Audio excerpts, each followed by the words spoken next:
Vamos a continuar con el tema de cortante, que es el que nos está ocupando en las últimas clases, y es el último tema de carga interna que vamos a ver. Luego veremos una clase media de esfuerzos combinados y ya terminamos el curso. La clase pasada vimos cómo se distribuían los esfuerzos cortantes en forma cualitativa en una sección I. También la giramos y vimos cómo se comportaba en sección H. Vamos a ver algunos ejemplos más al respecto y algunos lo vamos a hacer numérico. Una posible sección, pueden haber muchas, ¿verdad? Una posible sección transversal, que tal vez no es muy común en la práctica, pero sí nos permite reafirmar conceptos, es una sección como esta. Digamos que la fuerza está aplicada aquí, V, y tenemos esa distribución de elementos. Digamos que estos elementos miden A, aquí igual, o sea, para arriba y para abajo miden lo mismo, igual acá, y aquí mide H, digamos.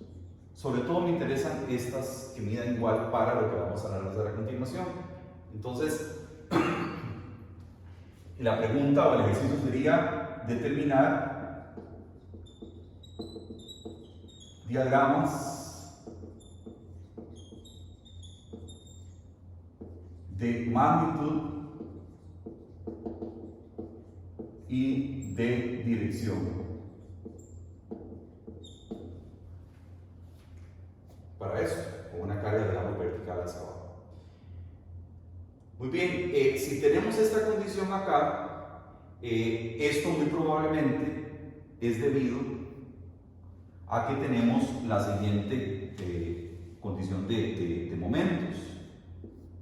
No vamos a hacerle mucha cosa.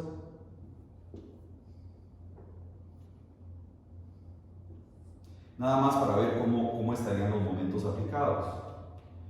Ok, si la fuerza viene para abajo, significa que el otro lado va para arriba.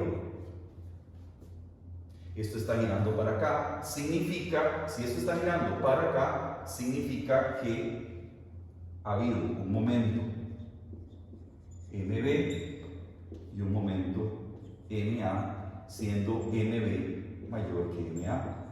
Lo usual es trabajar en la cara del mayor momento flexor. Yo puedo ver también esta otra cara los esfuerzos, en cualquiera de las dos, solo que yo tengo que definir en cuál cara voy a ver los esfuerzos. Aquí, en este caso, la fuerza viene para abajo, del otro lado la fuerza iría para arriba. Entonces eso tenemos que tener cuidado. Hacia dónde vemos, cuál cara vemos para ver la dirección de los esfuerzos. Porque en un caso van a ir para arriba y en otro van a ir para abajo. Vamos a ver, esto gira para acá. No, eso está al revés. Los momentos deberían ser, si MA es mayor que MB, estos momentos deberían venir así, ¿verdad? Esto gira para acá y esto gira para acá, correcto. Ahí estarían en equilibrio. ¿Para qué me sirve esto? ¿Para qué me sirve saber qué dirección lleva el momento flexor si lo que ando viendo son cortantes? Bueno, porque precisamente quisiera saber la dirección de los esfuerzos en estas alas que hay aquí, de este lado. Entonces, por ejemplo, si me interesa conocer el esfuerzo en este pedacito de acá, aíslo, voy a aislar ese elemento,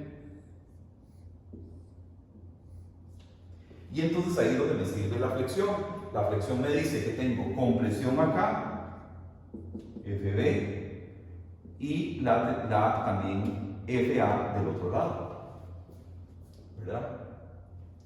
Como MB es mayor que MA, FB va a ser mayor que FA, entonces el DF se va a dar, ojo, en la zona que yo corté, que es en esta zona de aquí abajo, aquí se va a dar el DF.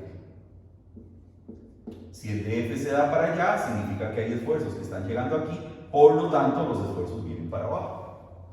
Entonces, si aquí dibujamos diagramas de magnitud y dirección, esto digamos magnitud, y por acá vamos a dibujar dirección,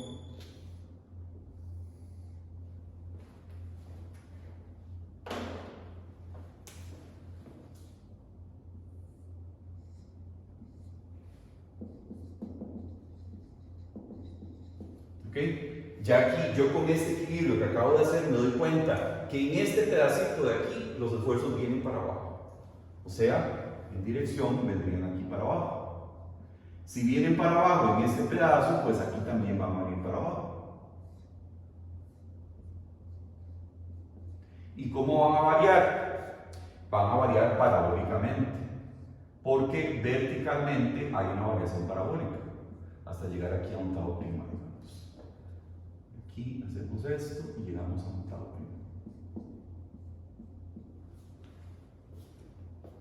prima.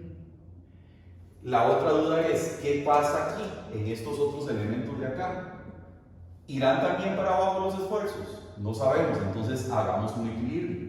Nos traemos para acá esto, hacemos algo parecido a lo que hicimos arriba. ¿Ok? Aquí tenemos, seguimos teniendo aquí FB, aquí tenemos FA. Esta es la zona de corte, en este caso, lo que estamos cortando aquí. Si cortamos ahí, la zona de corte es la que vemos, que es la que está aquí encima. Entonces, el DF tiene que ayudarle a FA para ser igual a FB.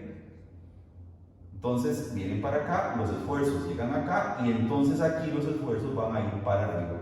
Vean qué interesante lo que pasa. En estos elementos que tenemos acá, los esfuerzos van para arriba. Entonces, aquí van para arriba.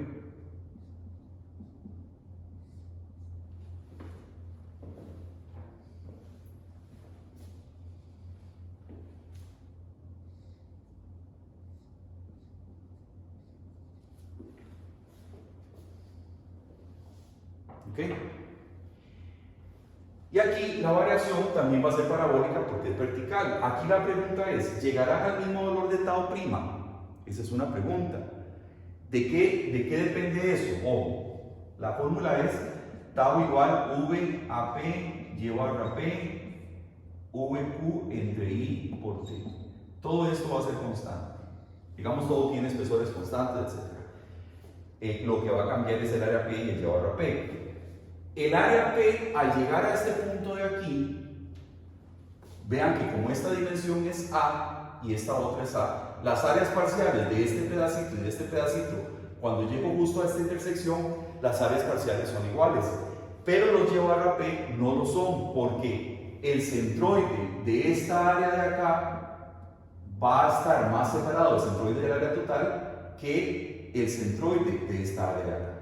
A pesar de que son áreas iguales, los llevar a P son diferentes, ¿verdad? Este tiene un llevar a P' y esta otra tiene un llevar a P, digamos, doble prima. Llevar a P' y llevar a P doble prima son diferentes. Eso hace que, al ser este más grande que este, el esfuerzo que esté llegando aquí, al ser áreas parciales iguales, el llevar a P es diferente. El que tenga mayor llevar a P es el que va a ser mayor. Por lo tanto, tau prima va a ser mayor. Aquí vamos a tener un tau doble prima. Y aquí vamos a tener un tau doble prima,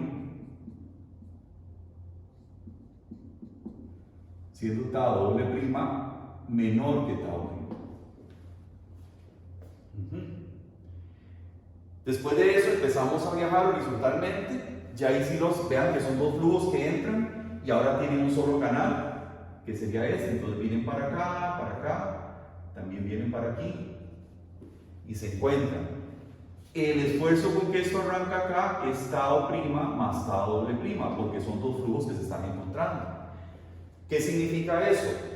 Que si a mí me interesa conocer en esta intersección de aquí, en esto, si a mí me interesa conocer el esfuerzo cortante aquí, corto acá y esto me define el área parcial. Si me interesa el esfuerzo cortante acá, corto aquí y esto me define el área parcial.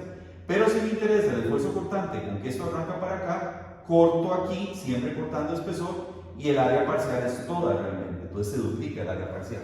Por eso la suma de estos dos flujos es con el que empiezo a abrirme para acá. Llego aquí a un tau, digamos, triple. Esto va haciendo una cosa como así, hace una cosa como así. Lineal porque nos movemos horizontalmente. Y a partir de aquí empiezo a bajar con un tau que es 2 veces tau 3, porque se está encontrando este flujo con este. Entonces aquí empiezan. ¿Qué es lo que pasa en esa intersección? Parecido a lo que acabo de explicarles aquí. Lo que pasa es lo siguiente.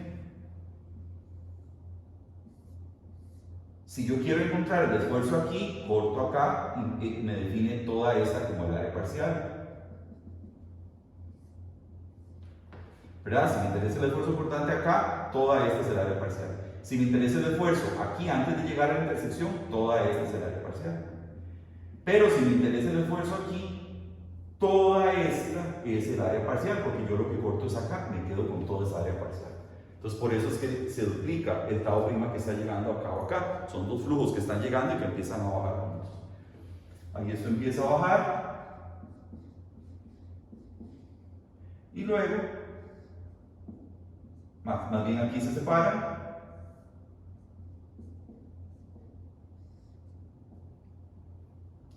¿Verdad? Y aquí van a empezar a subir y aquí van a empezar a bajar. Suben y bajan. ¿Verdad?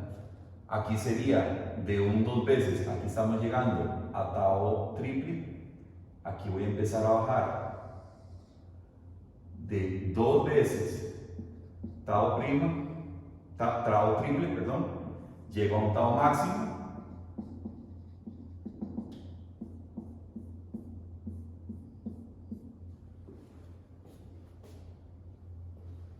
Llego al tau máximo de todos, que se va a dar aquí a la mitad de la altura, h medios. Y aquí, pues se me van a volver a separar, como así. Se repite lo de arriba. Esta parábola que la dibuje de este lado no importa, porque aquí lo que estamos viendo es variaciones, si es parabólica, si es lineal, etc. ¿Verdad? Aquí es lineal, esta es parabólica, lineal. Eso yo lo suelo pedir en quizzes o en algún problema de examen, perfectamente lo pueden pedir y ustedes tienen que hacer los dos diagramas para complementar uno con otro. Vean que solo el de dirección no me habla de la magnitud y solo el de magnitud no me dice la dirección, por eso es que utilizo los dos. Y luego acá voy a tener este, que como dijimos va a ser más pequeño que este otro. Este, que como dijimos es más pequeño que este otro.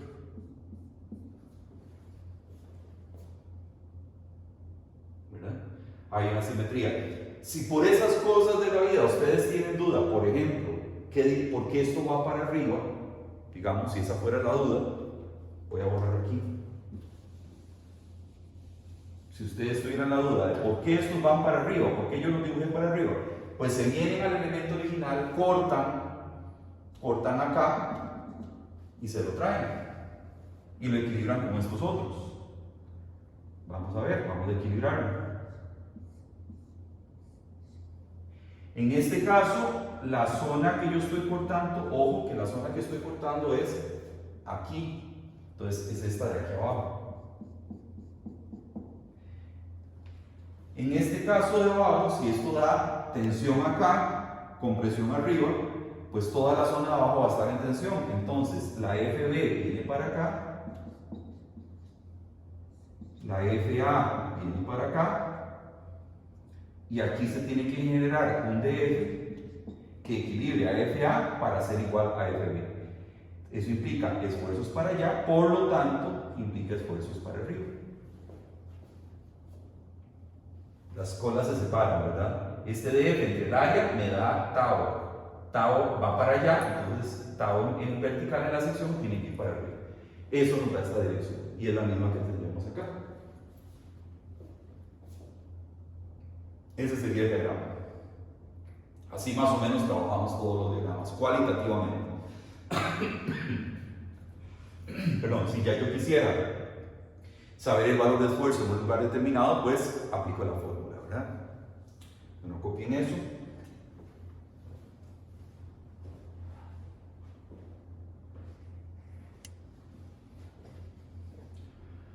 Muy bien. Ahora vamos a ver otro tipo de vigas, o de secciones transversales más bien, que son secciones cerradas, o secciones tipo cajón. Tienen una particularidad.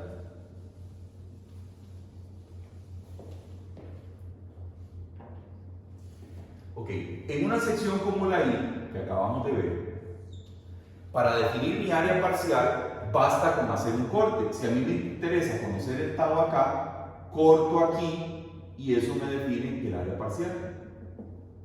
Si me interesa conocer el esfuerzo acá, corto aquí y me define el área parcial, ya sea esta, toda esta, o podría haber sido toda esta otra. El tema es que el corte tiene que dividirme el área en dos. Una que es mi área parcial y otra es el área complementaria, que es con la que yo no trabajo.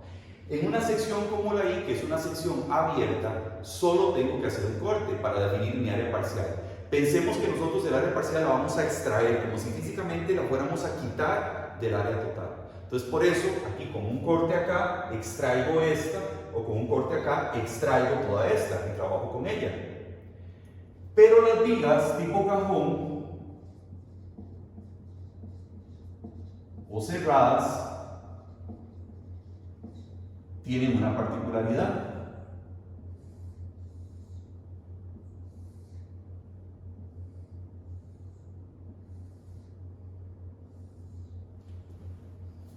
Esta sería una sección tipo cajón. ¿Qué es la particularidad que tiene? Que si a mí me interesara conocer el esfuerzo acá, yo corto aquí el espesor, pero eso no me define una área parcial. Vean que con un solo corte en una sección cerrada, un solo corte no me define el área parcial. Tengo que hacer un segundo corte para poder físicamente, como quien dice, aislar esa área parcial. Eso no pasaba acá, porque era abierta. Esta sería una sección abierta. Y esta sería una sección cerrada. Entonces tengo que hacer un segundo corte. ¿Dónde hago el segundo corte? Bueno, a mí me interesa conocer el tau acá. ¿Dónde hago el segundo corte? Bueno, ustedes dirían, bueno, en cualquier lado, hágalo acá, por ejemplo, corte ahí y ya eso le define el área parcial. ¿Qué es el problema de hacer un corte asimétrico? Asimétrico respecto a cómo aplico la carga vertical. El problema de hacer un corte asimétrico es que, muy bien, yo defino esto como mi área parcial y aplico la fórmula tau igual a VQ entre I por T. Pero ¿qué problema tengo aquí? El esfuerzo que yo tengo de esta resultante, de esto que tengo acá, va a ser la suma de esto más esto. La suma de los dos. Pero no sé cómo se reparte. Si es mayor este, si es menor este, porque lo que me da es la suma de los dos. Entonces no logro obtener el esfuerzo en el punto que a mí me interesa. Tengo la suma de los dos. Entonces, en secciones como estas, que tenemos una simetría, o sea, simétrica, lo más conveniente es hacer un corte simétrico. Simétrico respecto a la aplicación de la carga. Si esta es la aplicación de la carga, si a mí me interesa el esfuerzo acá, corto acá, a la misma altura. Eso me define el área parcial, ¿verdad? Y entonces aplico esta fórmula. No hay ningún problema. Porque, ¿qué es lo que es la ventaja que yo tengo? Que yo sé que el esfuerzo aquí y aquí va a ser igual por simetría. Van a ser iguales.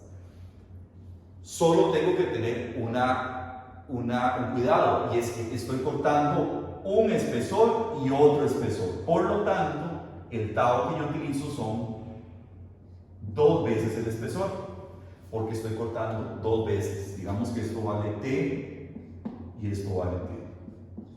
Entonces, cuando corto 2 lados, corto 2 espesores y tengo que ponerlo acá, ¿verdad? Puedo darle ese nudo porque yo sé que el esfuerzo aquí y el esfuerzo aquí es igual. Si me interesara el esfuerzo,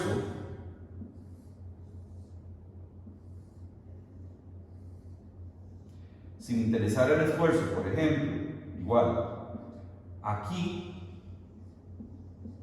no sé cuánto vale, pues entonces a una distancia, digamos, D, pues me vengo a una distancia D para acá, corto y ya tengo mi área parcial, porque yo sé que el esfuerzo aquí y acá son iguales, por simetría respecto a la aplicación de la carga, ¿verdad? Igual estoy cortando 2 veces, estoy cortando 2 espesores, por eso tendría que poner 2 espesores. Muy bien, esto nos lleva a otra reflexión, a otra posibilidad, y es lo siguiente. Recordemos, la clase pasada les comenté de posibles zonas en las cuales yo puedo identificar a priori donde el esfuerzo es cero. Hay casos en que eso se puede lograr. Y aquí, por ejemplo, en una sección cerrada como esta, eso va a ser posible. ¿Cuánto valdrá el esfuerzo cortante aquí? Justo en el eje de simetría respecto a la aplicación de la carga. ¿Cuánto valdría? Bueno, si yo quisiera averiguar el esfuerzo cortante acá, yo tengo que definir un área parcial simétrica, que es como un corte simétrico para acá y para acá. Pero si justo me interesa en este punto de aquí, mi área parcial se vuelve muy pequeña, se vuelve una línea. Entonces, en este punto de acá, tau es igual a 0. ¿Por qué? Tau es igual a V, a P, llevar a P, entre I por T. Conforme yo voy haciendo cortes simétricos para justo la línea en que está aquí actuando esto, resulta que el área parcial tiende a 0.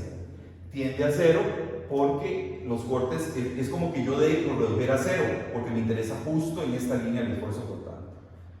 Entonces, al ser 0 ahí, ya yo sé que en este punto es 0. Y como les comenté en la clase pasada, si yo logro determinar puntos en los cuales el esfuerzo es 0, ahí puedo hacer un corte. Puedo hacer perfectamente un corte. ¿Qué significa un corte? Separar aquí la sección transversal de esta manera. Porque yo sé que el esfuerzo es 0. Cuando sé que el esfuerzo es 0, eso se puede separar. ¿Y para qué lo hago? Para facilidad de trabajo.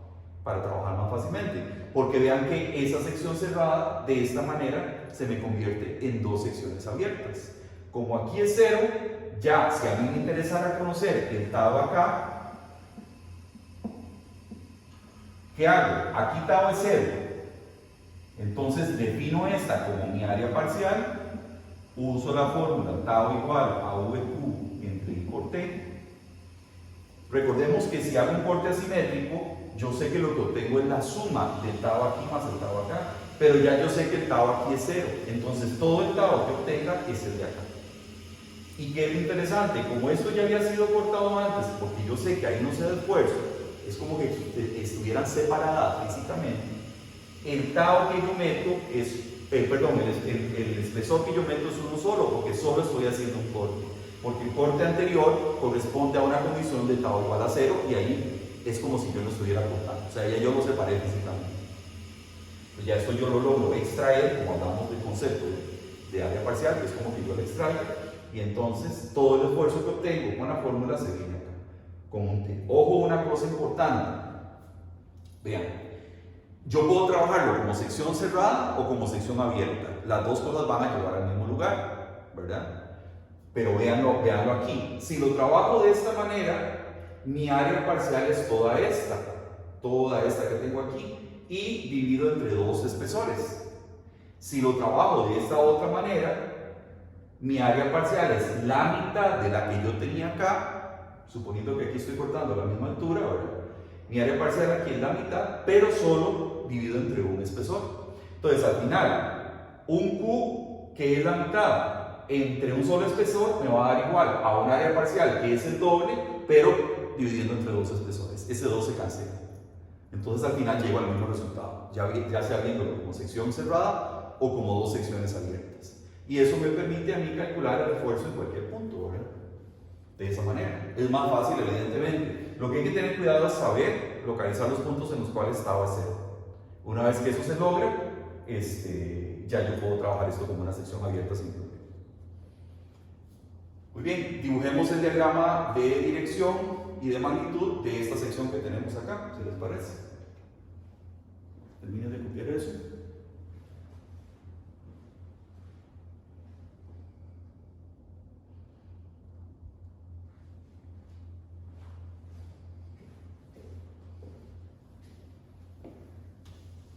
Entonces hay que distinguir muy bien entre una sección cerrada y una sección abierta.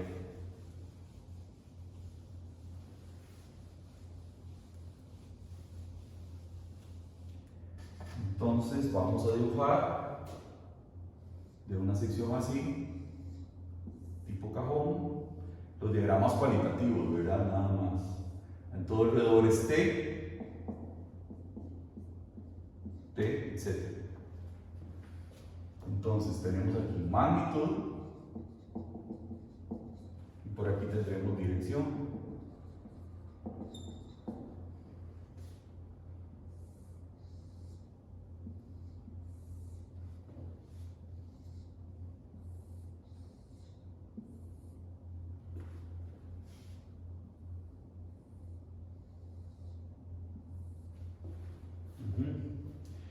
Entonces, magnitud, ok, ya logramos identificar que en la línea de acción de V el esfuerzo es 0, entonces aquí va a ser 0, y en qué otro lado pasa lo mismo, aquí abajo, tau igual a 0. ¿Qué significa eso? Si yo quiero calcular el esfuerzo cortante justo en este punto de acá, las áreas parciales, el área parcial que se define simétricamente tiende a 0.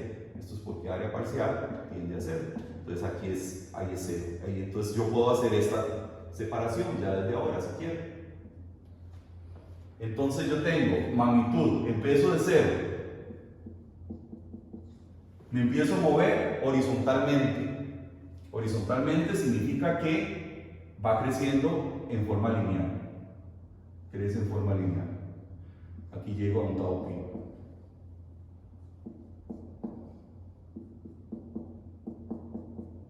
Pongo lineal. En dirección, ¿qué va pasando? Si aquí tau es 0, empiezo a crecer para allá.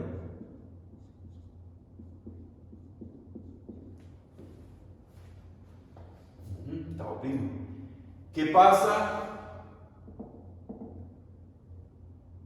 Bueno, aquí estoy cortando a este nivel, estoy llegando al tau prima cortando acá. Recuerden que estos cuadritos que se forman acá no son importantes si esto es pared delgada. Entonces, aproximadamente el esfuerzo cortando aquí, cortando acá es el mismo, aproximadamente, y funciona mejor entre más delgada sea la pared. Entonces, en principio, empezamos acá con un tau de esta misma magnitud. Se hace una parábola porque tengo variación parabólica, por ser vertical, que me estoy moviendo. Llega a un tau máximo. Y en los otros lados va a ser una cosa así. Bueno, aquí no se ve igual, pero igual llego a tau prima. Y aquí otra parábola.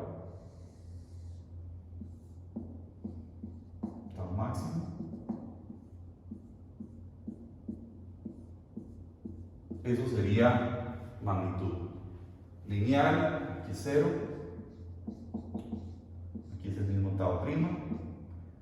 Tau 0, tau prima.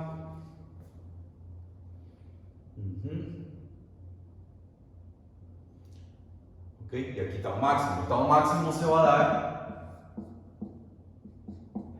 Vean una cosa importante de la fórmula. ¿Cuándo tau es máximo? Tau es igual a V, a P, llevar a P, entre I por T. Si todo tiene espesor constante, etcétera, perdón, todo esto será constante. Entonces realmente el máximo se da cuando se maximiza área parcial llevado a parcial. O sea, cuando Q es máximo, es cuando tau es máximo. Siempre y cuando estemos trabajando en espesor constante. Si el espesor fuera variable, unas partes más gruesas que otras, pues realmente yo tendría que maximizar Q entre T, porque T también podría ser que si el T es muy grande, me disminuya mucho el esfuerzo donde yo supongo que es máximo, ¿verdad? La fórmula de flujo de cortante igual a VQ entre I, esta sí va a ser máxima, el Q minúscula es máximo cuando el Q mayúscula es máximo, porque la fuerza cortante y la inercia sí son constantes en la sección. Pero en el esfuerzo cortante tengo que tomar en cuenta, si el tau el espesor es constante, realmente es cuando tau es máximo, cuando Q es máximo. Si el espesor fuera variable, tengo que tener cuidado con eso. Y eso se da en casos como por ejemplo una sección triangular o una sección como un rombo.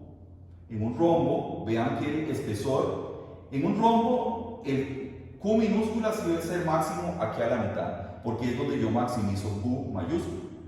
Pero si ya yo me voy a tau, aquí es donde tengo el espesor máximo, entonces podría ser que aquí el tau no sea máximo, podría ser que el tau máximo esté en puntos como por acá y acá. Eso hay que también valorarlo en cada caso. ¿verdad? Pero en este caso, como el espesor es constante, sí llego al máximo, donde Q es máximo, Q mayúscula es máximo, eso se está dando en el centroide. Muy bien, si sigo con dirección, pues aquí vienen para abajo, llegan máximo, y aquí vienen para acá.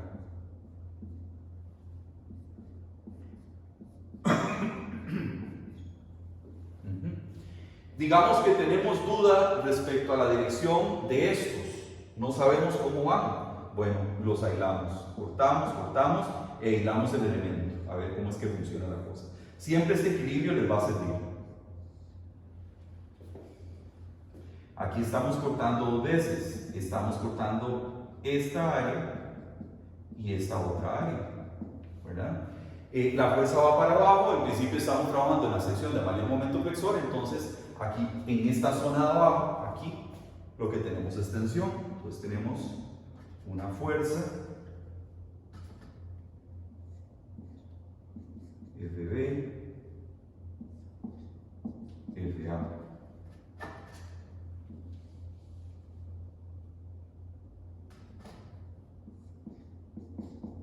FB, FA. ¿Okay? Tengo una FA en tensión del otro lado, una FB en tensión de este lado.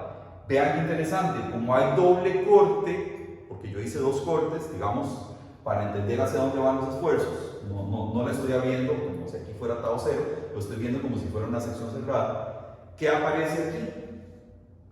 Vean qué interesante. El DF, que es el que ayuda a FA para ser igual a FB, se da en estos dos lados, DF medios y aquí DF medios. Ya no es un DF total, si lo veo como una sección cerrada, como hice doble corte, se reparte simétricamente DF medios aquí y DF medios allá. Estos DF divididos entre el área me van a dar esfuerzos para acá, esfuerzos para acá. ¿Y eso qué significa? Colas se separan, esfuerzos vienen aquí en la sección hacia adentro. Entonces por eso es que yo sé que estos vienen hacia adentro. Y algo parecido podría hacerlo arriba. Este equilibrio de estos elementos infinitesimales es muy importante para, si yo tengo duda o tengo que probar hacia dónde va un esfuerzo, hacer el equilibrio como tiene que ser. ¿Okay?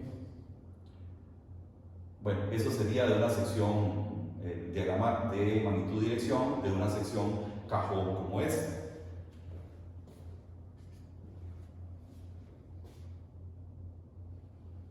Bueno, si quieren lo copian, borramos.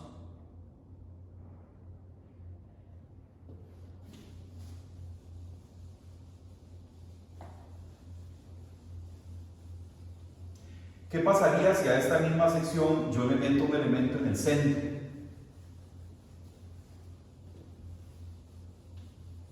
Una barrita central. Vamos a ver qué pasa.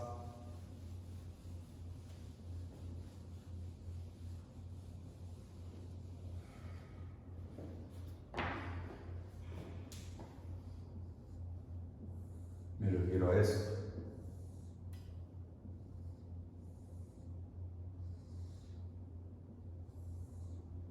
¿Qué pasa si le meto aquí una barra central? Igual aplico la fuerza en esta dirección.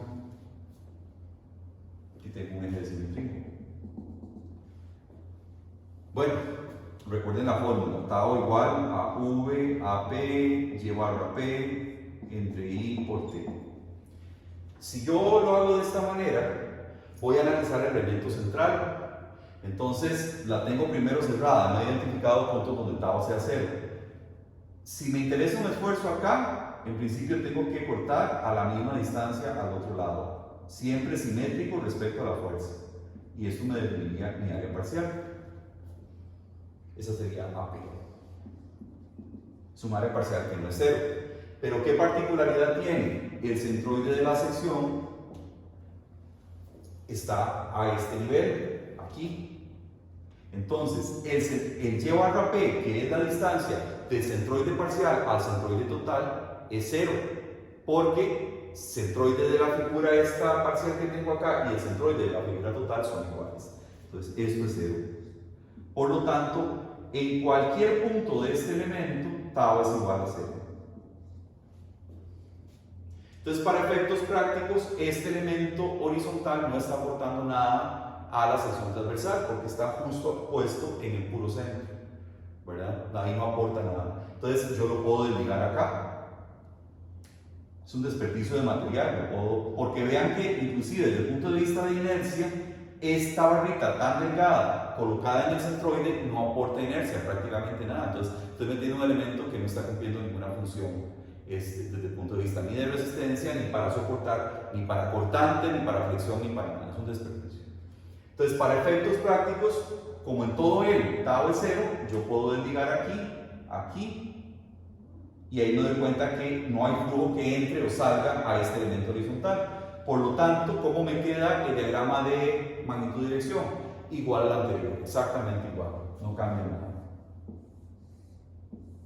Este elemento central no aporta nada, entonces tengo magnitud.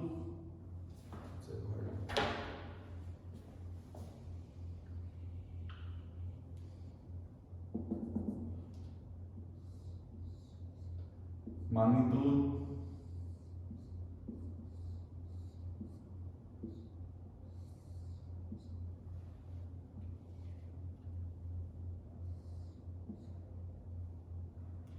¿verdad?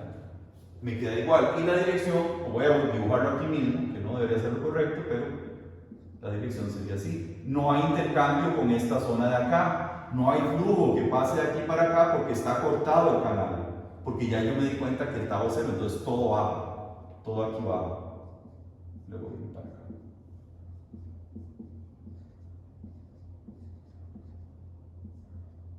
Quedaría igual que el anterior, ¿verdad? El elemento central no contribuye. Muy bien, entonces sobre estos pueden haber varias secciones ahí en exámenes viejos o en prácticas, van a encontrarse varios diagramas cualitativos de magnitud y dirección para trabajar tau. Ya el uso de la ecuación, una vez que uno tiene resuelto esto, es muy fácil, pues ya uno sabe cómo definir área parcial, dónde el esfuerzo es cero, etc. Bueno, copien este y vemos otro que es una particularidad.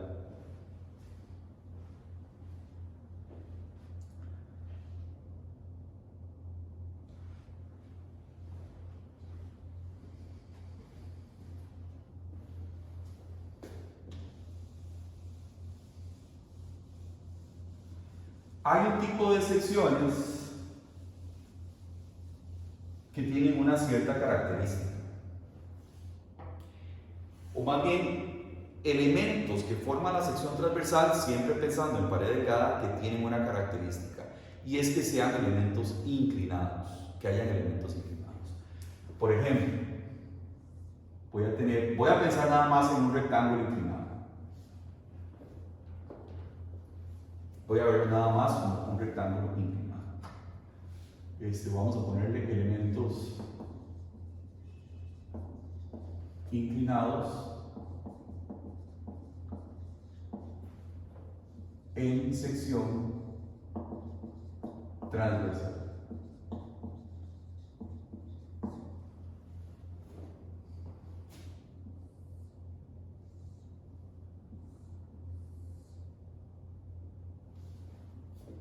Por ejemplo, ¿cómo calculo yo la inercia de esto? Bueno, es un poco complicado. Pensemos que esto está aquí a un ángulo alfa. Pero hay una manera muy sencilla de transformar esto en algo que yo conozco. Esto, digamos, tiene una altura h. La altura es h, de aquí para acá. Y hay un ángulo de inclinación alfa respecto a la vertical. Entonces, ¿qué se hace? Vean lo siguiente. Este ángulo alfa es este mismo ángulo alfa. Aquí se me forma otro triángulo. Bueno, otra cosa importante. El espesor de esto es T. Ojo que el espesor se mide perpendicular a la superficie, ¿verdad? El espesor es este. El espesor no es este. El espesor es este que tenemos acá. Perpendicular aquí a la superficie, ahí yo mido T. Estamos siempre en pared delgada. En pared no tan delgada también funcionaría, pero sobre todo nos interesa en pared delgada. Muy bien, entonces este es el espesor perpendicular a la superficie, y entonces aquí se nos forma un triángulo. Este ángulo sigue siendo alfa. Esto que tenemos de aquí a aquí, este cateto es t, y entonces esta cantidad que tenemos aquí, que es la hipotenusa, sería t entre coseno de alfa. O sea, estamos hablando de esta longitud, no es el espesor, ¿verdad? El espesor es este.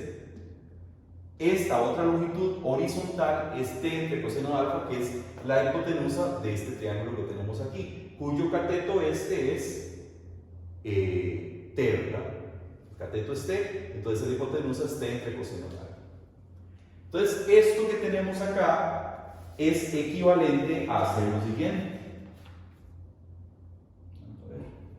Esto que tenemos aquí es equivalente a trabajar con una sección con las siguientes dimensiones.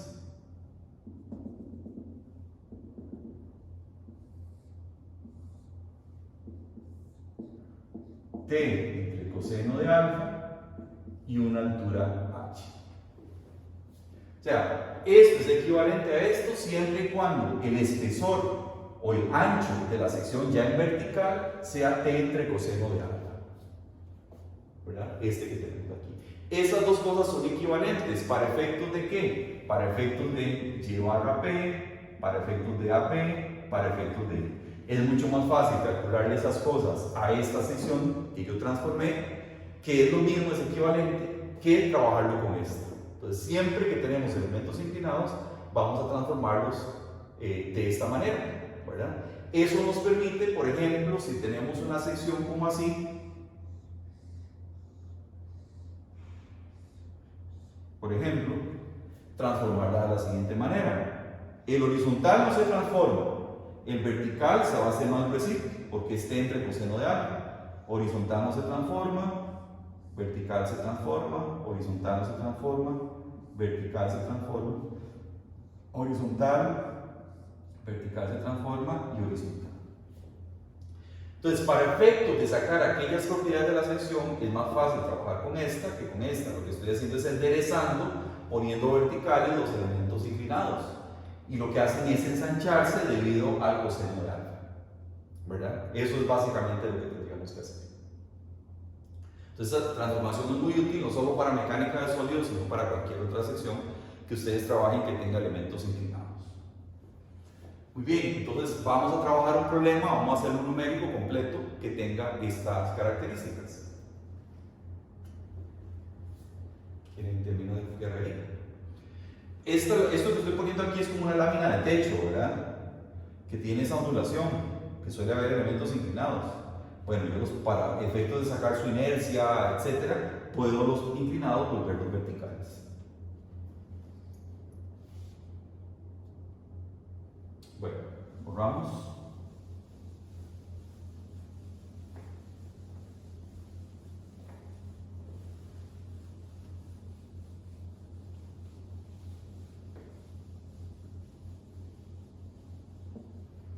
Muy bien, vamos a trabajar entonces ese problema.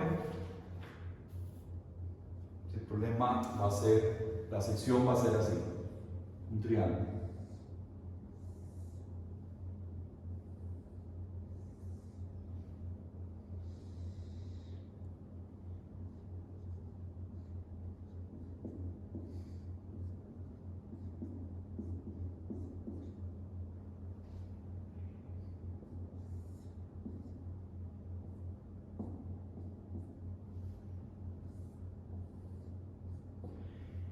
Vean, en problemas de pared delgada, como son estos, casi todos estos que vamos a trabajar son de pared delgada, el espesor es muy pequeño, entonces la cota normalmente se da a línea de centro, pero no se preocupen tanto, porque si yo acoto a línea de centro, o acoto aquí, o acoto acá, o a línea de centro, es prácticamente lo mismo entre más delgadita sea la sección. Entonces, trabajen a línea de centro y no hay ningún problema, no están cometiendo un error significativo. Esto tiene 25, 25 y 60.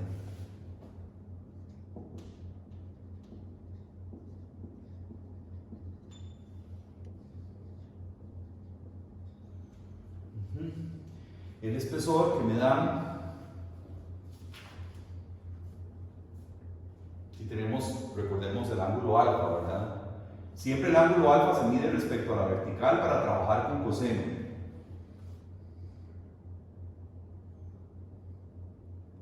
El espesor son 3 milímetros.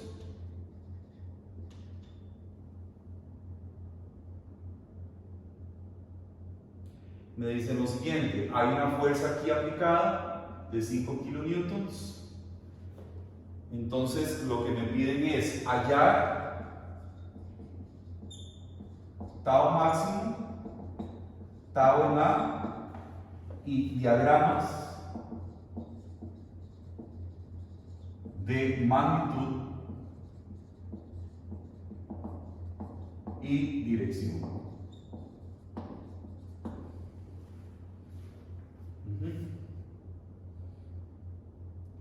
Ok, entonces es una sección que claramente tiene dos cosas que acabamos de aprender. Primero es cerrada, porque es un triángulo, es cerrada. Entonces, o trabajo con dos cortantes, o sea, cortando simétricamente en dos puntos, o identifico los puntos en los cuales tau es 0. Eso sería una parte. Y la otra parte es resolver el tema de los elementos que son inclinados. En este problema, lo más fácil es identificar dónde tau es 0. Vean que el eje de simetría que yo tengo es este, ¿verdad? Entonces, si yo quisiera el esfuerzo cortante acá, recuerden, hacemos cortes simétricos en esta línea que tienden a 0, por lo tanto, tau es igual a 0 porque el área parcial es igual a 0. Entonces, si eso sucede así, ya yo puedo cortar. Corto, separo. ¿Dónde más se podrá estar dando eso? Bueno, vean en este vértice de aquí. Si yo quisiera calcular el esfuerzo cortante acá, tengo que hacer un corte simétrico que tiende a 0. Tau entonces es igual a 0 porque el área parcial es igual a 0. Entonces, si eso es así, corto. Y me quedan dos elementos triangulares separados, este y este.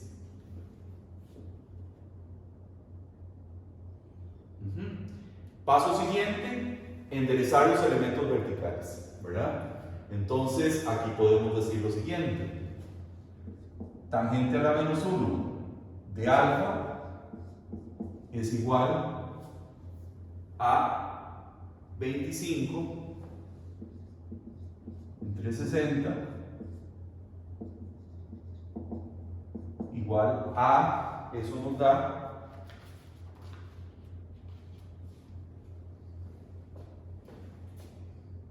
tangente a la menos 1 de eso sería igual a 22,62 grados. Entonces, esta sección que tenemos aquí la podemos hacer equivalente a lo siguiente: a una sección que va a tener dos elementos verticales, donde esto vale t entre coseno de 22,62, que es 3 entre eso. Bueno, pongámoslo aquí de una vez, 3. Y eso nos da un ancho de 3,25 milímetros. Eso sería, digamos, este que lo enderezamos. El otro también lo enderezamos.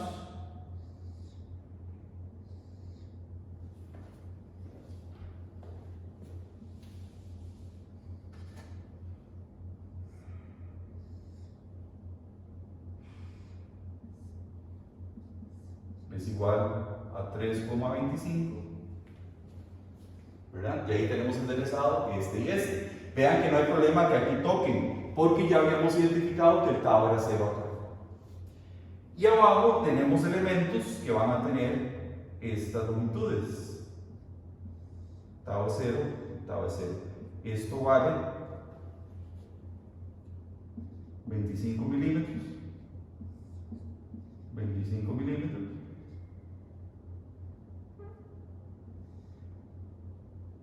Y esto sigue valiendo 3. La altura es 60 milímetros. Estos se pueden ver como 2 de 25 o 1 de 50, pero trabajémoslo si quieren de esta forma.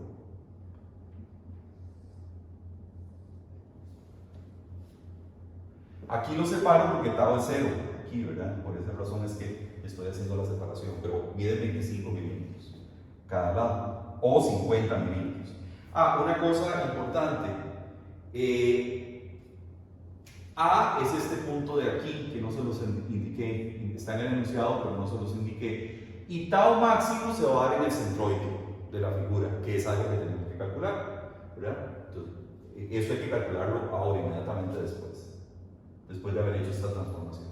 Ok, esta es la sección con la que yo voy a trabajar para efectos de ¿quién? De Y barra parcial, de área parcial y de inercia, de eso. Y ya con eso, ya puedo seguir adelante. Entonces, lo primero sería Y barra parcial. Perdón, es el Y barra de la figura total. Y barra, sí. Y barra va a ser esta distancia hasta el centroide de la figura, es esta distancia. Hay que averiguarlo. Entonces, ¿quién es? Bueno, vamos a hacerlo por partes. 2 veces 3,25 por 60. Esto es área. Le pongo el 2 porque tengo dos elementos iguales. 2 por 3,25 por 60 por la distancia a la línea. Voy a medir las distancias Y a partir de acá. A partir de ahí voy a medir Y. Ojo que Y va a pasar aquí. A partir de ahí estoy midiendo Y. Entonces, el centroide de estas dos áreas que tengo aquí, respecto a la línea de medición, que es esta que tenemos acá, sería 60 medios, que sería 30. Por 60 medios.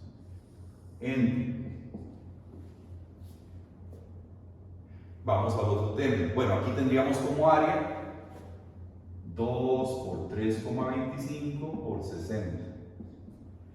Y tenemos las dos áreas de abajo, que es como si estuvieran pegadas, solo que yo las separé porque sé que estaba 0 ahí.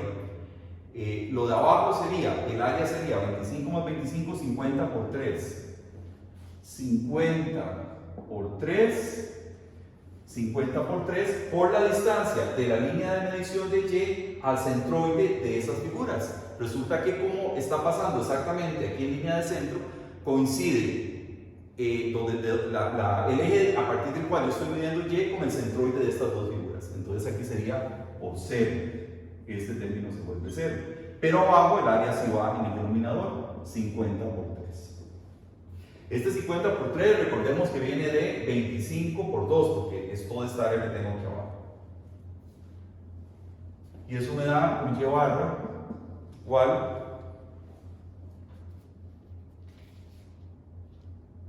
a 21,67 medido desde esta línea de acá, línea de centro. Si eso es 21,67, esta otra distancia es la diferencia 38,33. 38,33. Y este es 21,67. Ahí tengo Y barra. Ahora me falta inercia. Inercia la vamos a poner por acá. Inercia es un término más largo, entonces vamos paso por paso. Primero de las dos primeras, 2, porque son dos verticales, por 1/12 por 60 al cubo por 3,25 más 60 por 3,25 por la distancia entre el centroide de esta figura y el centroide de la figura total, que serían 60 entre 2,30 menos 21,67. 60 entre 2 menos 21,67. Esa sería la inercia de la primera parte de estas dos verticales, más 1/12 por 3 al cubo. Vean que estoy trabajándolos en milímetros, aunque después tengo que pasarlos a metros porque es más fácil los números, ¿verdad? Estoy trabajando ahora el de esto como una sola línea, un solo elemento. Un doceavo de 3 al cubo, 3 es el que va elevado al cubo porque es el espesor, como estoy calculando la inercia. Es la inercia en este sentido, ¿verdad? Digamos una inercia de XX y XX. Un doceavo de 3 al cubo por 50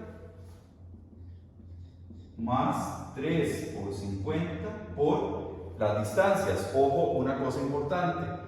A pesar de que aquí la distancia entre el eje de medición de Y, de donde estoy midiendo Y, al centroide de estas áreas de acá era 0, ya aquí no, ¿verdad? Porque es aquí, ahí lo que tengo que meter al cuadrado es la distancia que va desde el centroide de esta área de acá al centroide total de la figura, que es precisamente 21,67 al cuadrado. Ajá, vamos a ver que todo esté bien. Y esto nos da 214,6 y XX 214,6 por 10 a la 3 milímetros a la 4, o lo que es lo mismo 0,2146 por 10 a la menos 6 metros a la 4. Ya hay que irse preparando porque hay que trabajar en metros las cantidades.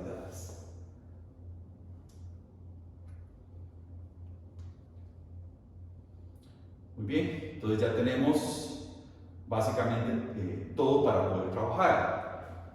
¿Cuánto valdrá tau máximo? Voy a tratar de ponerlo aquí yo sé que es un poco desordenado, pero para no borrar lo que tenemos allá. ¿Cuánto valdrá tau máximo? Tau máximo se va a dar justo a nivel del centroide. Entonces, ¿quién defino como mi área parcial? Esta. Aquí se estaría dando tau máximo. Entonces defino esta como mi área parcial. Recuerden que la sección transformada funciona todavía también para calcular el área parcial, donde yo corte, ¿verdad? Más fácil. Entonces, tau máximo sería V, que son 5 por 10 a la 3, por Q es área parcial por Y barra parcial, 3,25, ahora sí entre 1000, por 38,33, que sería esta distancia que tenemos aquí, que sería llegar al centroide, 38,33 entre 1000. Esto que tenemos aquí es AP, me falta Y barra parcial, que sería 38,33 medios. 38,33 medios por 1000, porque también hay que pasarlo a 1000. Esto sería Y barra parcial. Vamos a ver si estamos bien con ese Y barra parcial. Sí, a mí me interesa la distancia del centroide de esta área al centroide total, que sería 38,33 medios. Voy a corroborar que todo vaya bien. Entre la inercia, que sería 0,2146 por 10 a la menos 6 por T, por el espesor. Recordemos que aquí ya habíamos cortado, sabíamos que aquí el esfuerzo era 0, por lo tanto corto acá. Pero aquí mucho cuidado. Recordemos que yo la transformación que hice de la sección fue para calcular llevar inercia y área parcial, y llevar P también. Pero no perdamos de vista la sección que tenemos. Recuerden que los cortes siempre se tienen que hacer perpendiculares a la superficie. Entonces el espesor que yo corto sigue siendo 3, no 3,25 sino 3. O sea, yo no hago cortes inclinados, hago cortes perpendiculares a las superficies, ¿verdad? Entonces aquí sería 3 entre 1000. Ojo con esto. Es T original.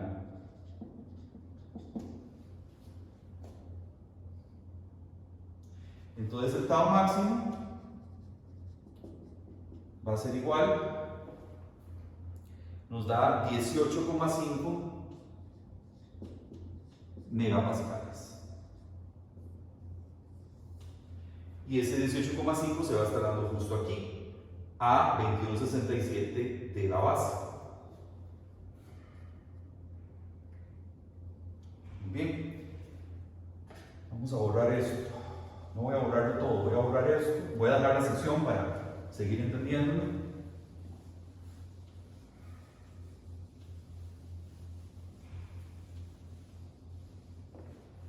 Lo otro que nos piden es tau en A, en este punto de aquí. Entonces, ¿cómo lo calculamos? Tau en A. Tau en A, tengo varias formas de hacerlo. Puedo usar esta como mi área parcial o toda esta como mi área parcial. En fin, hay varias formas. Yo voy a usarla usando toda esta como mi área parcial. Da aproximadamente igual, no da exacto, pero da muy parecido, debería dar muy parecido.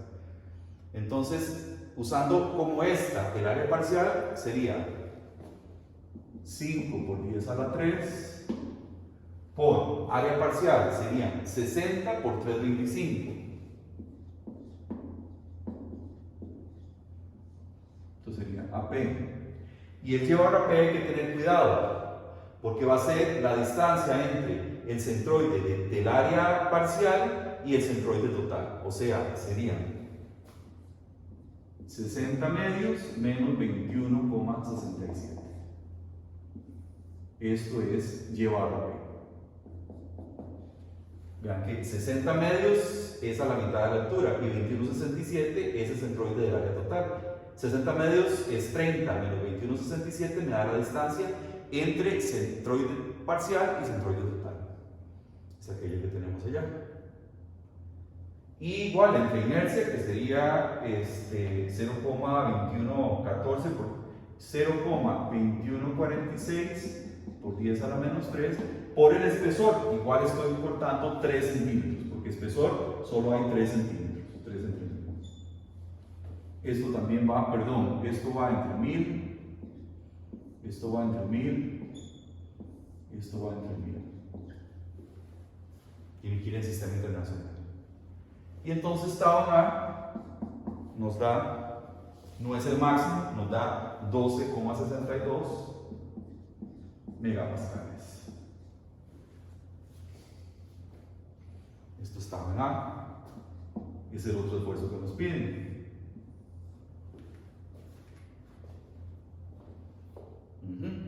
Y ahora lo que nos queda entonces sería dibujar los diagramas de magnitud y dirección, teniendo tau máximo y tau en A. Pongamos tau en A por aquí para borrar todo. Tau en A igual a 12,62 megapascales. Obviamente es menor que el tau máximo. Entonces ahora sí, tenemos todo. Si quieren, terminan de copiar ahí.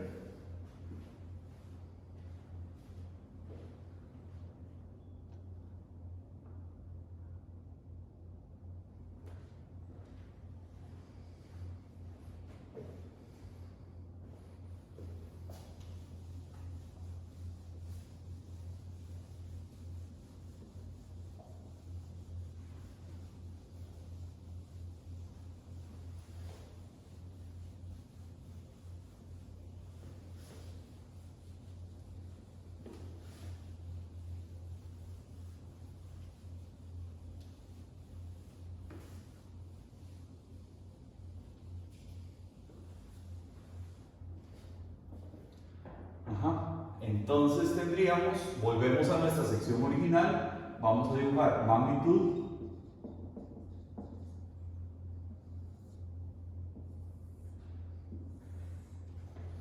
y vamos a dibujar por aquí dirección.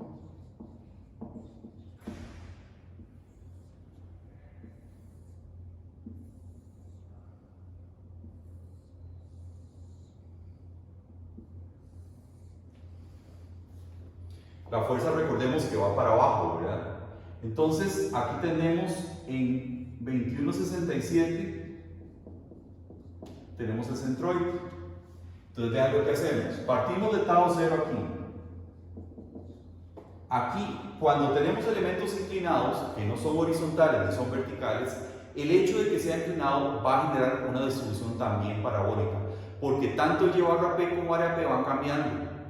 Solamente cuando lo muevo horizontalmente es cuando el llevar a P se mantiene constante, entonces lo que tenemos es una variación lineal de esfuerzos. En este caso tengo esa doble variación, por lo tanto esto me va a hacer así.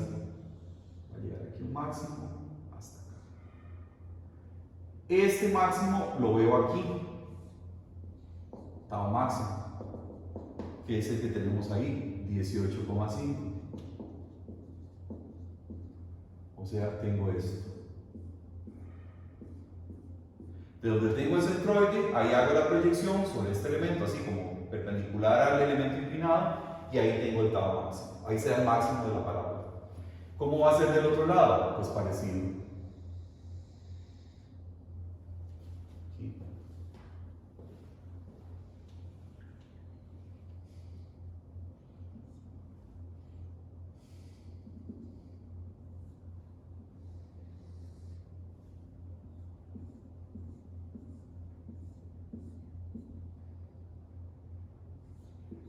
Tau máximo.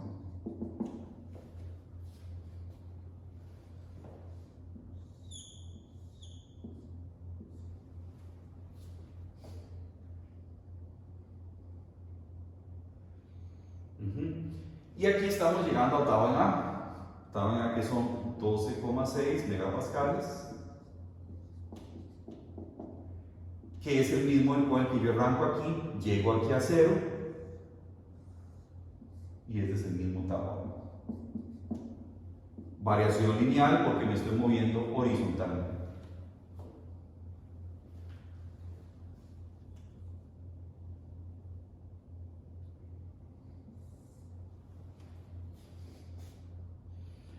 En términos de dirección, ¿qué hacen los esfuerzos? Bajan. Bajan porque tienen que seguir la componente de la fuerza vertical. Y aquí se vienen horizontalmente para acá. Si tuviéramos duda en por qué tienen que venir horizontalmente para acá, hacia acá,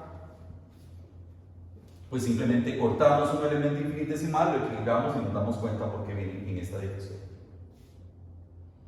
Siempre la carga vertical me va a generar o me va a obligar que los esfuerzos vengan hacia abajo, porque verticalmente tienen que seguir de alguna manera la dirección de la carga, sobre todo en los elementos principales. Y entonces aquí no les queda más que hacer. Flujo viene de 0, se incrementa, viene acá y se encuentra, a llegar a un tau igual a 0 aquí. Vean que aquí los flujos se encuentran, y uno diría, pero entonces ahí se van a sumar. No, porque van disminuyendo hasta llegar a 0.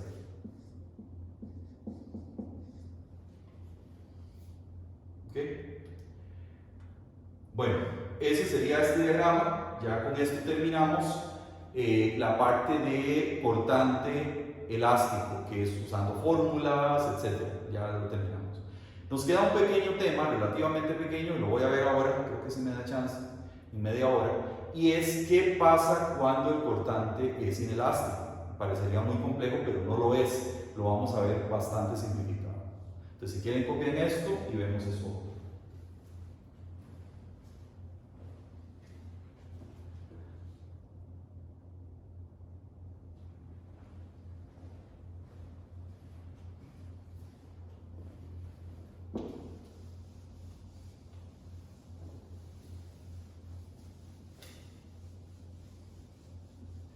Entonces el tema se va a llamar cortante en secciones plastificadas.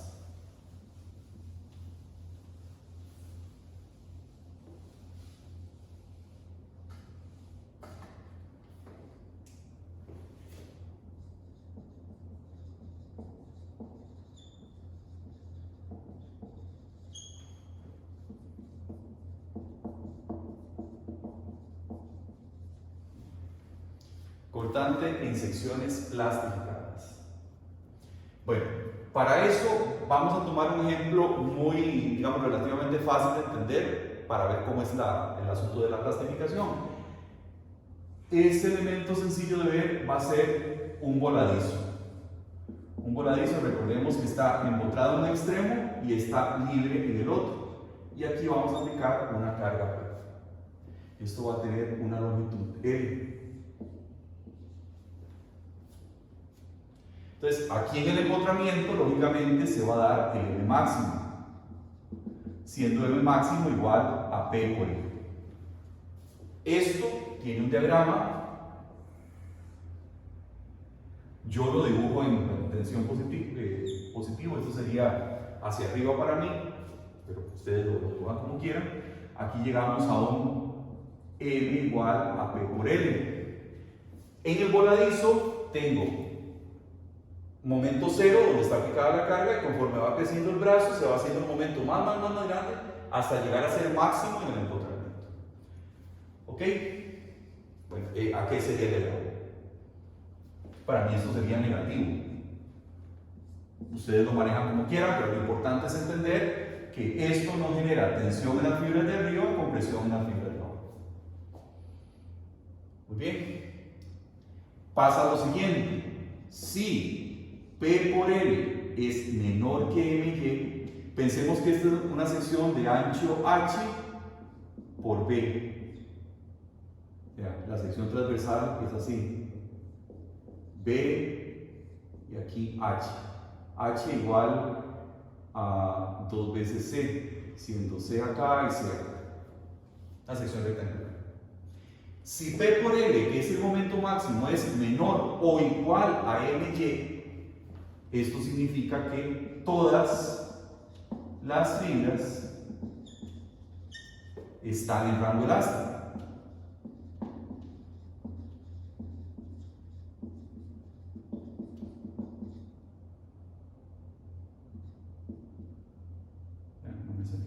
Elástico.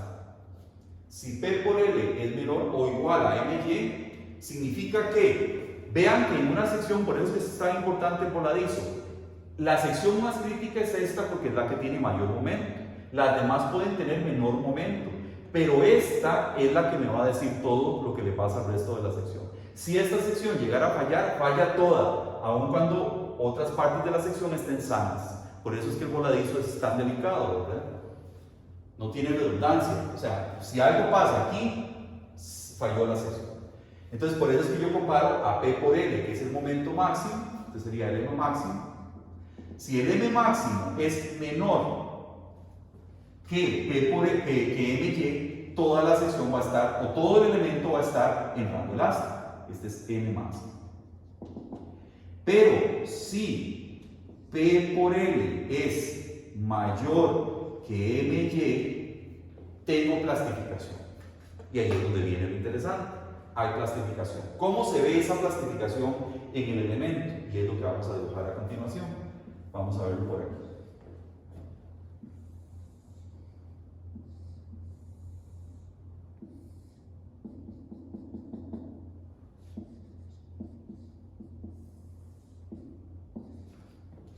Entonces tengo un M mayor que MY, ese que estamos viendo ahora, que es el que nos interesa. ¿Ok? Vamos a hacer ciertos dibujos y luego los explicamos.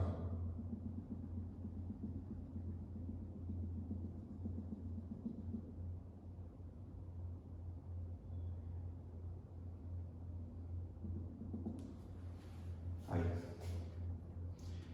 Vamos a pintar aquí ciertas cosas.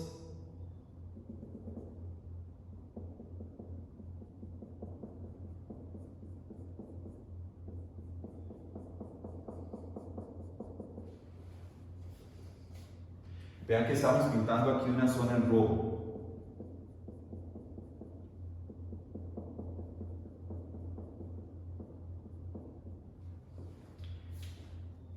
Se nos genera la siguiente ecuación. P por X igual a lo siguiente. Esto ya lo habíamos visto, la ecuación a la que esta que vamos a llegar es la que habíamos visto de una sección rectangular, 3 medios de MY por 1 menos 1/3 de Y sub Y al cuadrado entre C al cuadrado. Esta ecuación que tenemos aquí es la que me está describiendo aquello que tenemos allá.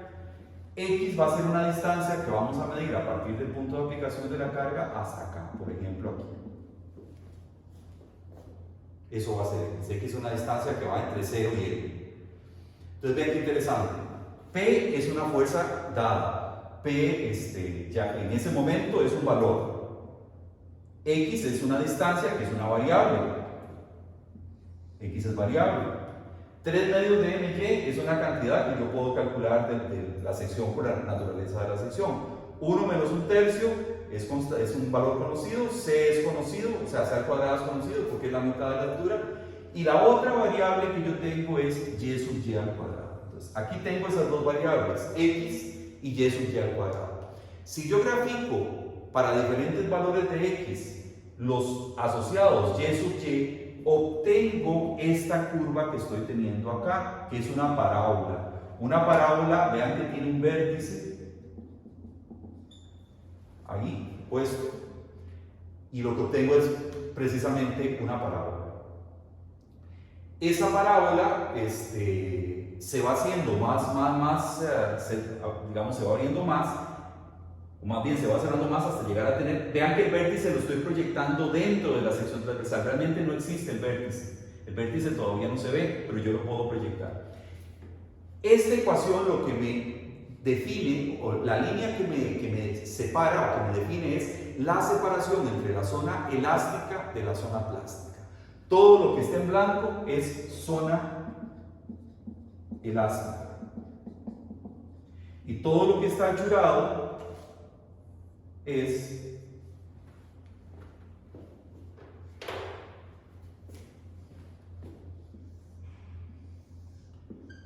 zona plastificada.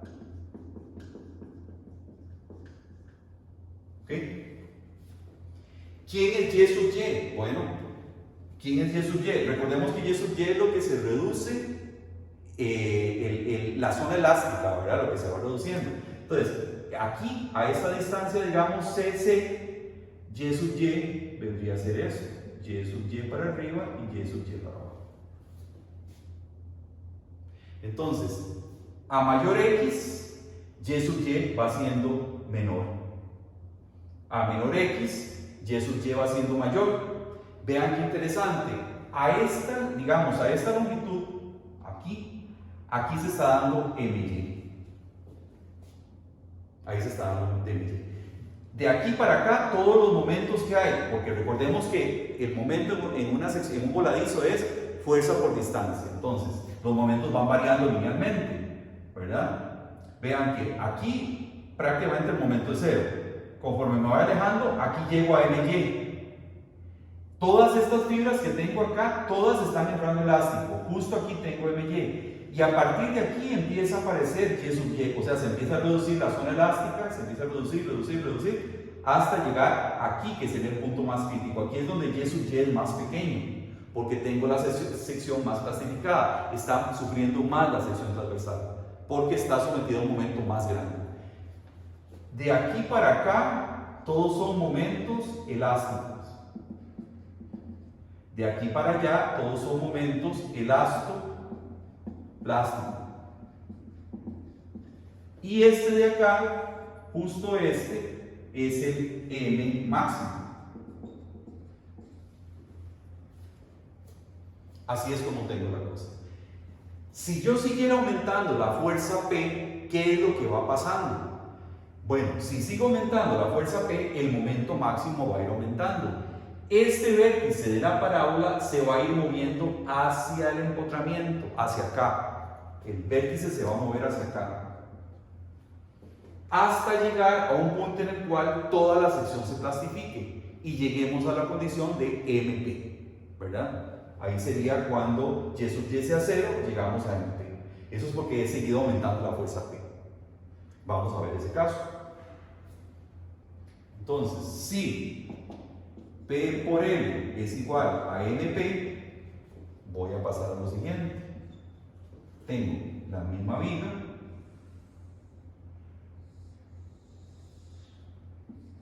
tengo P, tengo aquí L,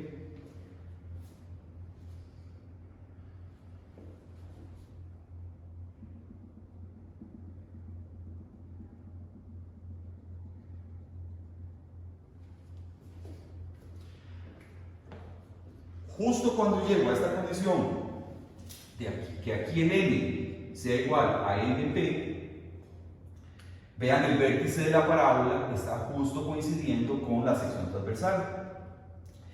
Estas líneas que tengo acá, que aquí las tenía hasta aquí, ahora se tiraron más hacia acá porque más secciones se van plastificando, más secciones críticas, que son las que están para allá, se van plastificando. Las de aquí todavía no se han dado cuenta de nada, ¿verdad? Porque se mantienen elásticas, pero estas sí se van plastificando. Entonces, todo esto que tengo acá es plástico hasta llegar a MP. Vean que el MY en este caso está por aquí. Como yo aumenté, se aumenta P. Como yo aumenté P, más secciones se plastificaron, esto se proyectó más acá. Estas de aquí no están sufriendo nada, todavía las de aquí son elásticas y las de aquí son elastoplásticas.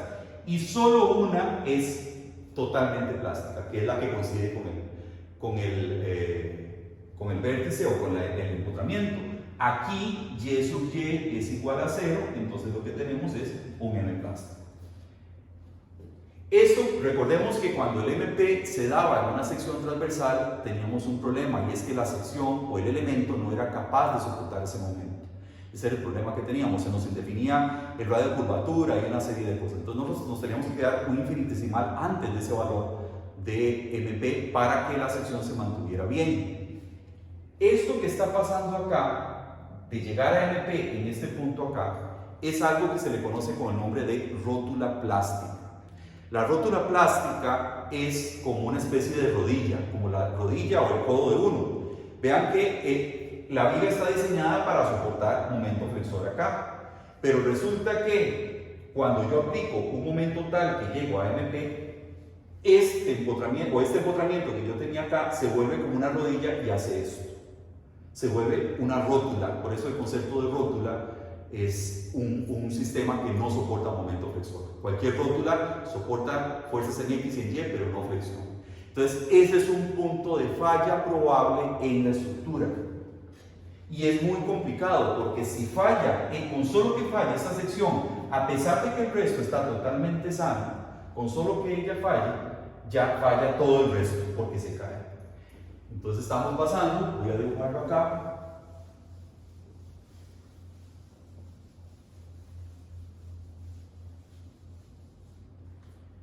Pongámoslo aquí, se forma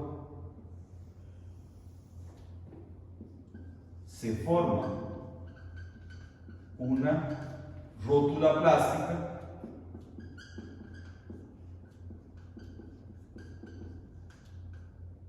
en el empotramiento. O sea, cuando Y sub Y es igual a 0. ¿Qué es lo peligroso? ¿Qué es el problema? Que con solo que falle esa sección transversal, con solo que falle esto, con solo que falle esto, falla toda la sección, a pesar de esto estar sano. Porque la forma de transmitir todas las cargas al empotramiento es a partir, el punto de contacto es al empotramiento. Entonces, si esto no está funcionando, el resto lo que va a hacer es caerse. ¿Qué significa una rótula plástica en términos así gráficos? Entonces esto lo verán con más calma mucho más adelante de la carrera. Por ahora es tener nada más como el concepto. Entonces la rótula plástica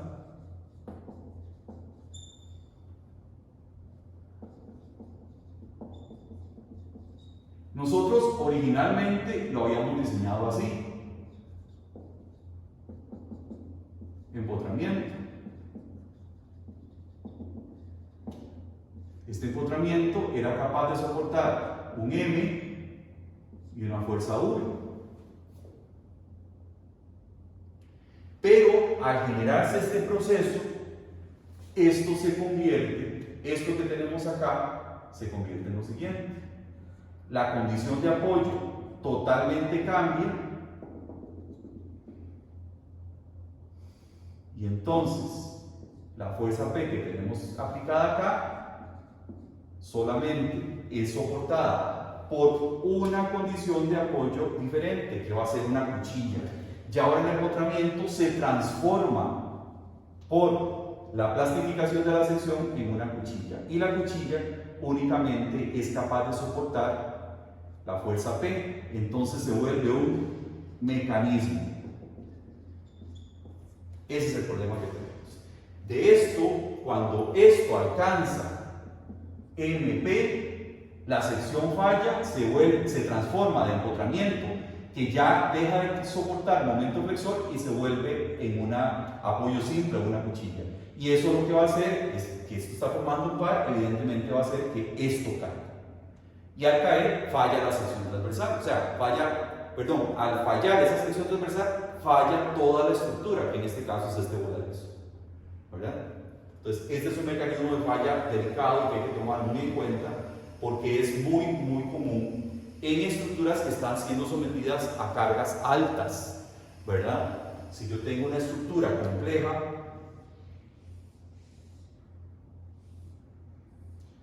como esta, ya de varios niveles, igual cuando está sometida a sismos o a las cargas que sean, sobre todo sísmicas, que son cargas horizontales, se pueden ir formando. Vean que en estos nudos de acá, esos nudos son capaces de soportar flexión, momento flexor, pero si ya estas cargas son muy intensas, pueden empezar a formarse rótulas plásticas cerca de los nudos, que es en la zona donde yo tengo mayor momento flexor. Y si todas esas rótulas se forman a un mismo nivel de columna, un piso puede caer sobre otro, ¿verdad? Porque pasamos de una condición de empotramiento a una condición de cuchilla, que es incapaz de soportar la flexión. Entonces, si a un mismo nivel de columnas eso sucede, ese mecanismo pues lo que va a hacer es traerse al suelo los pisos de arriba. Y eso hay que tomarlo en cuenta y cuidarlo a la hora de hacer el diseño. Hay diseños que lo que se trata, cuando ya ustedes estén más avanzados en la carrera, se van a dar cuenta que yo puedo más o menos controlar dónde se forma la rótula. Porque hacer un diseño que implique no formación de rótula para un sismo muy fuerte es un diseño muy caro y es un diseño ineficiente. Entonces, yo le puedo decir a la estructura, bueno, usted va a formar sus rótulas, bueno, pero fórmense aquí, aquí, acá, que son los puntos en que no me ponen en riesgo la estructura, ¿verdad? Entonces ahí, por ejemplo, sale un principio y es que la resistencia de los momentos en un nudo sería esta intersección entre vigas y columnas.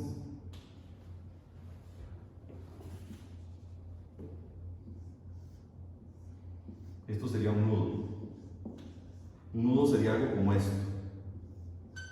Entonces, es decir, que la suma de la resistencia de las vigas, aquí tenemos, aquí se pueden formar rótulas en estos 4 puntos. Vean que estamos hablando de esta intersección. Entonces, en estos 4 puntos se pueden formar rótulas. Yo prefiero que se formen rótulas en las vigas y que no se formen en las columnas, porque las rótulas en las columnas pueden ser las que traigan al suelo a la estructura. Entonces yo puedo decir, bueno, la suma de resistencia de los nudos a nivel de viga sea menor que la suma de resistencia a flexión de los nudos a nivel de columna. De esa manera, si estos son columnas, esto es columna, entonces suma resistencia de vigas de M sea menor, que suma de resistencia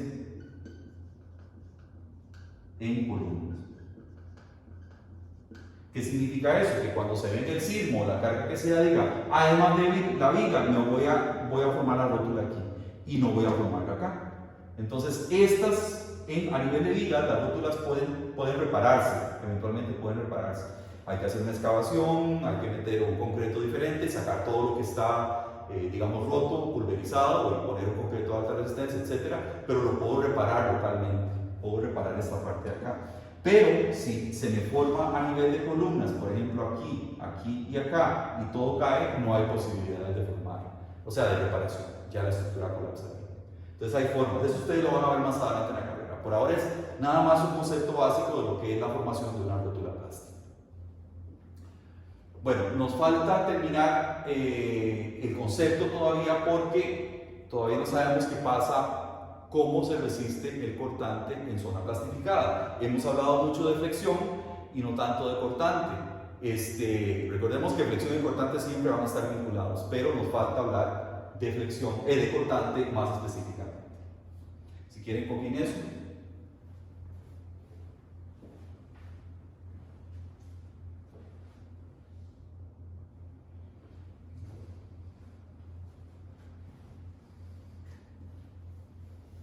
Yo escribo súper torcido, ¿verdad? Eso ya me doy cuenta.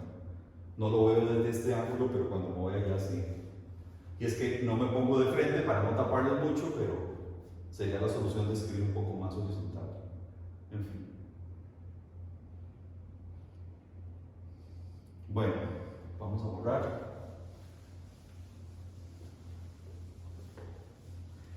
Vamos a concentrarnos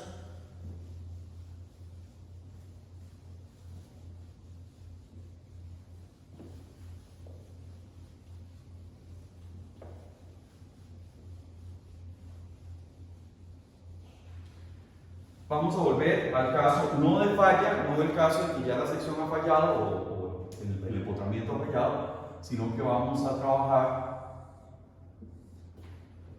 donde el M sea un elastoplástico. Si el M es elastoplástico, esto viene con una P aplicada, etc. Si tenemos algunas secciones plastificadas, ¿verdad? Esto está plastificado, esto está plastificado. Recordemos que hasta aquí tenemos MY, ¿verdad? MY lo que está haciendo es algo como así. Esto es MY. Aquí se está dando sigma Y, ¿verdad? En secciones como estas, en esta zona de acá, pues tenemos más plastificación, entonces tenemos una cosa como así.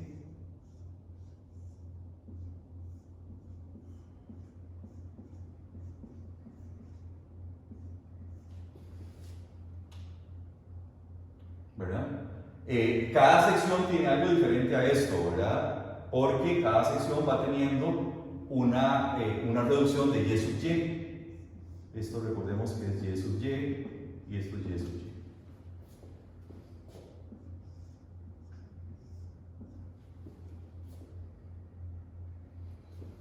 Aquí es sigma Y, aquí es sigma Y, aquí es constante, constante, y aquí es variable. ¿Verdad? Y conforme me voy acercando más acá, el N elastoplástico es más intenso, o sea, Y sub Y es más pequeñito, ¿verdad? Pero bueno. Y de aquí para acá son momentos elásticos. Voy a concentrarme en este pedazo de acá. Voy a decir que aquí tengo A y aquí tengo B. Aquí tengo A, aquí tengo B. Vean que M en A es menor que M en B. Porque conforme yo me voy acercando al empotramiento, el momento va aumentando, ¿verdad? Entonces tengo esto así.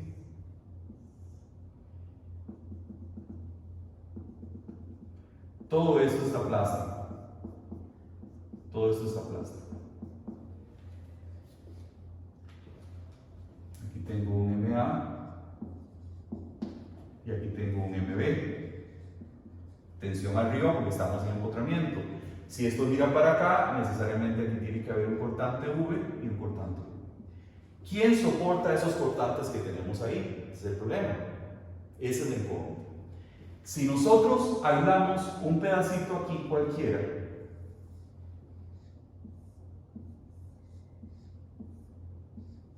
aquí digamos tenemos sigma y tenemos sigma. Si ese pedacito que estamos agarrando está en la zona plastificada, donde lo que sea es sigma Y, aquí tenemos sigma Y, sigma Y y sigma Y. Esto digamos es de A. De A y del otro lado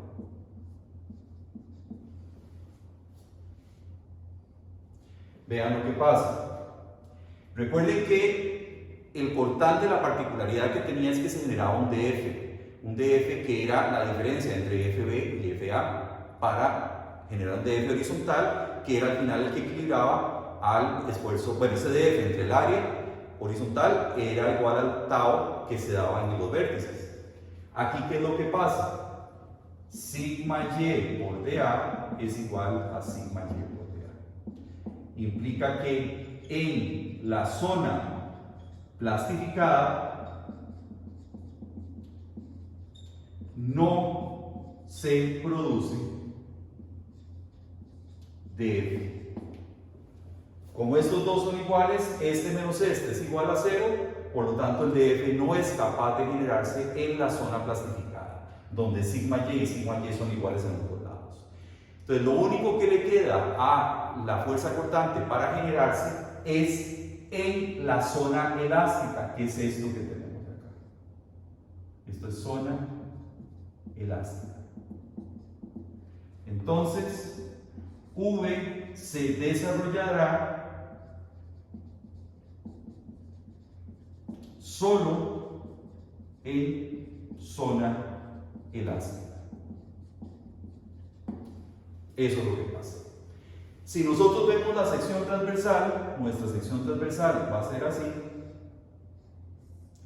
Y ya vimos que hay unas zonas que están plastificadas. Esto es sección transversal. Hay unas zonas que están plastificadas.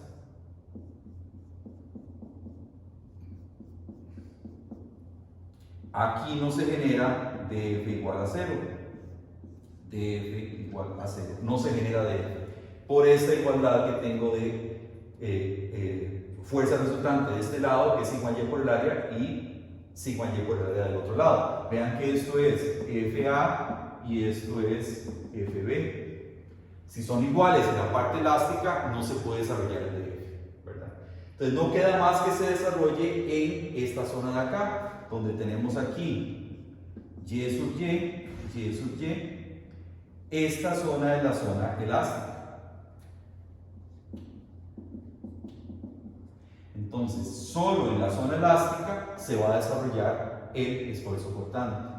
De manera que tau va a ser igual a VQ entre I por T, pero I y Q solamente de esta zona elástica. O sea, para efectos de cortante despreciamos todo lo que está plastificado, porque no es capaz de generarse ahí DF. Entonces nos concentramos en la zona elástica nada más, y ahí es donde calculamos todo lo que conocemos.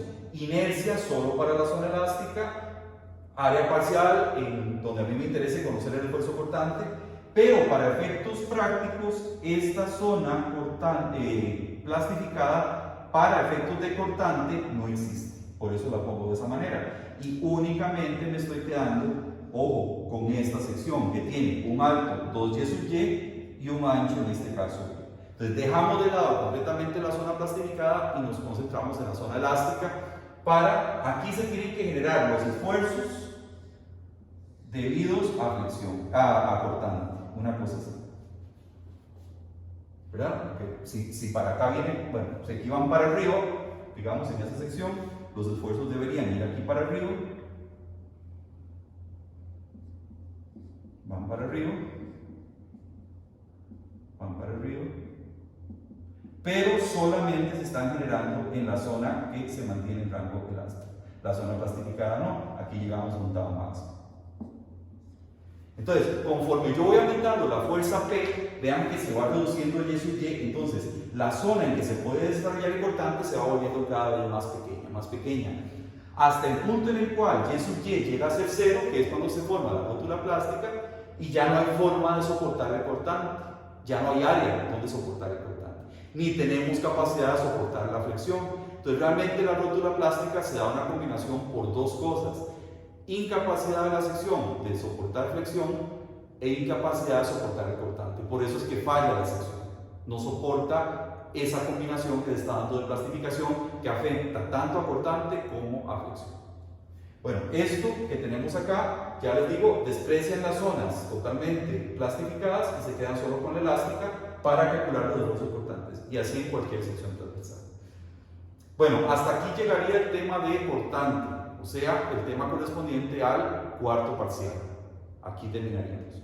Esto léaselo por favor en el libro para que lo repasen y tengan dudas y me las pregunten a mí si es que no las logran aclarar, ¿verdad? Yo voy un poco rápido, pero no tengo retroalimentación, no sé si están entendiendo bien. Tienen que estudiarlo primero en la clase que yo doy, luego en el libro, y luego me preguntan lo que me entiendan. Esto es más teórico que otra cosa, pero sí es importante que conozcan ese proceso de generación de la rótula plástica, que más adelante la verán y que es muy, muy preocupante en ingeniería estructural, en la formación de rótulas plásticas, porque es muy perjudicial, o sea, se puede traer una estructura al suelo. Aquí terminaríamos toda esa materia. Ya nos faltaría entonces solo una clase más, que es la que corresponde a esfuerzos combinados. La vemos la próxima clase, desarrollamos esfuerzos combinados, planteamos todo y vemos unos cuantos ejemplos ya para terminar la materia del curso y les queda a ustedes solo tiempo para estudiar. Entonces, eso sí. Termino de copiar ahí.